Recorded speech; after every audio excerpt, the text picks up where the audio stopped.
do you have any specific rules, that you employ to help sort of keep yourself out of trouble in trades? Whether that's, a certain like hard stop, or whether you won't take a position during when certain criteria are met or anything like that.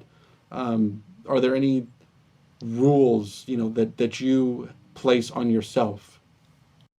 Yeah, so back when I was scalping, we'll say 2018, 2019, uh, it was a little more loosey goosey, where like I'd have a risk in mind, but I was willing to give it a little extra kind of room in case it in case I was right, even though the price action was telling me I was wrong, and sometimes that would work out.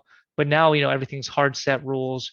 So if a trigger's given, maybe we'll use the 8 a.m. high or the pre-market high or the high of the day as the stop, and that's just a firm, hardcore stop limit. Sometimes I'll even do a stop market. If it's a liquid stock, I'll just do a stop market so I don't even have to really kind of worry if I got filled or not. But everything now is just, I risk X amount per trade, give or take a little bit depending on how much time I have to do the math. Sometimes, in the morning, our triggers are known, so I can do the math with plenty of time. Other times the triggers kind of happen quick, so I kind of just rough estimate.